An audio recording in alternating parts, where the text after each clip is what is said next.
What an incredibly difficult couple of years it's been for Arshad Nadeem.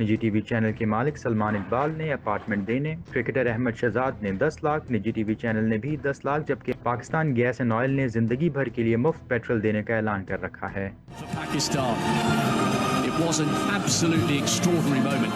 It was as if his javelin was floating through the air.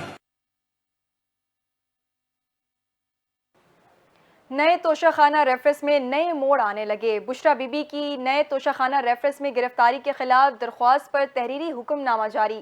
تحریری حکم نامہ justice میاں گل حسن اورنگزیب اور justice ارباب محمد طاہر جاری نے کیا۔ اسلام آباد ہائی کورٹ کے تحریری حکم نامے میں کہا گیا کہ نئے توشہ خانہ ریفرنس میں گرفتاری کے خلاف درخواست پر اعتراضات دور کیے جاتے ہیں۔ ریفرنس میں کال اپ نوٹسز کے خلاف 2 درخواستیں پہلے سے زیر سماعت دی ہیں۔ حکم نامے میں کہا گیا کہ اس درخواست میں نیب کی جانب سے متواتر گرفتاری کو چیلنج کیا گیا ہے۔ وکیل کے مطابق یہ درخواست اور دیگر 2 درخواستوں میں ایک جیسے حقائق و قانونی نکات زیر غور ہیں۔ عدالت متفق ہوتے ہوئے سمجھتی ہے کہ اس درخواست کو بھی دیگر 2 درخواستوں کے ساتھ سنا جائے۔ درخواستوں کی ایک ساتھ سماعت کے لیے رجسٹرار آفس درخواست کی فائل چیف جسٹس اسلام آباد ہائی کورٹ کو بھجوائے۔ عدالت کا کہنا تھا کہ درخواست گزار وکیل کے مطابق گرفتاری کا معاملہ فوری حل ہونا چاہیے۔ چیف جسٹس درخواستوں کو جلد سماعت کے لیے مقرر کر سکتے ہیں۔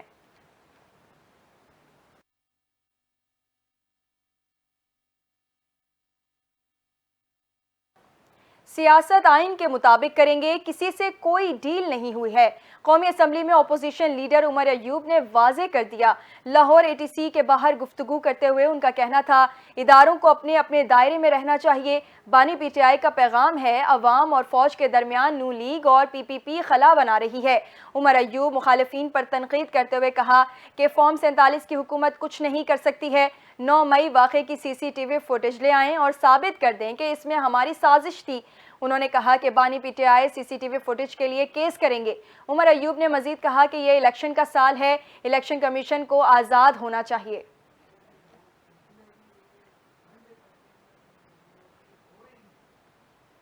وزیر اعظم محمد شہباز شریف کی غزہ فلسطین کے اسکول پر اسرائیلی حملے کی شدید مذمت۔ وزیر اعظم محمد شہباز شریف کا کہنا تھا کہ اسرائیل نے اپنی صفاقانہ کارروائیوں کی تمام حدیں پار کر دیں۔ اسکول کے بچوں پر حملہ کھلی جارحیت ہے، اس طرح کی بربریت کی مثال تاریخ میں نہیں ملتی۔ ان کا مزید کہنا تھا کہ عالمی برادری بشمول اقوام متحدہ اسرائیل کی سفاکیت کو روکنے کے لیے عملی اقدامات کرے۔ ہم ایک بار پھر اپنا مطالبہ دہراتے ہیں کہ فلسطینیوں کی نسل کشی اور جنگی جرائم پر اسرائیلی قیادت اور سیکیورٹی فورسز کو انصاف کے کٹہرے میں کھڑا کیا جائے۔ اسرائیل کو اس کی ظالمانہ کارروائیوں کی کڑی سزا دی جائے۔ اسرائیل کے خلاف عالمی عدالت انصاف کے فیصلے پر عمل درآمد کروایا جائے۔ پاکستان ہر محاذ پر اپنی فلسطینی بہنوں اور بھائیوں کی اخلاقی و سفارتی حمایت جاری رکھے گا۔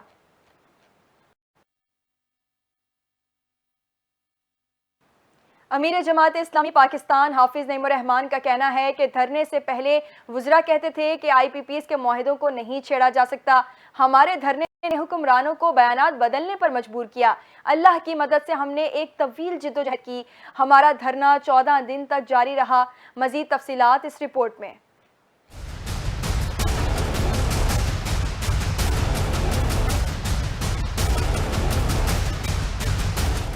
امیر جماعت اسلامی حافظ نعیم الرحمان کا کہنا ہے کہ حکومت نے آئی پی پیز کے معاہدوں کی مکمل جانچ پڑتال کرنے کا معاہدہ کیا ہے۔ ہم نے حکومت کو گھٹنے ٹیکنے پر مجبور کیا ہے۔ راولپنڈی میں جماعت اسلامی کے جلسے سے خطاب کرتے ہوئے حافظ نعیم الرحمان نے کہا کہ دھرنے سے پہلے وزراء کہتے تھے آئی پی پیز کے معاہدوں کو نہیں چھیڑا جا سکتا۔ ہمارے دھرنے نے حکمرانوں کو بیانات بدلنے پر مجبور کیا۔ اللہ کی مدد سے ہم نے ایک طویل جدوجہد کی۔ ہمارا دھرنا 14 دن تک جاری رہا۔ ہمارا مطالبہ تھا کہ پاکستان کے 25 کروڑ عوام کو ان کا حق دیا جائے۔ کامیاب دھرنا ثابت ہوا ہے، حکومت کو گھٹنے ٹیکنے پر مجبور کیا۔ اگلا ایجنڈا یہ ہے کہ پاکستان کو ہم انشاءاللہ آئی ایم ایف کی غلامی سے نجات دلائیں گے۔ اگر کوئی یہ سمجھ رہا ہے کہ زرداری صاحب جیسے لوگ دوبارہ سے یہ کہہ دیں گے کہ معاہدے تو ٹوٹنے کے لیے ہوتے ہیں، ایک ایک چیز پر عمل کروائیں گے۔ حافظ نعیم الرحمان نے کہا کہ حکمرانوں نے عوام کو عذاب میں مبتلا کر رکھا ہے۔ صاحب ثروت لوگ بھی اپنی زندگی کی گاڑی نہیں چلا سکتے۔ ہم نے ساری رکاوٹیں عبور کر کے پرامن کامیاب دھرنا دیا۔ ہم نے حکمرانوں کو تحریری معاہدے کرنے پر مجبور کیا۔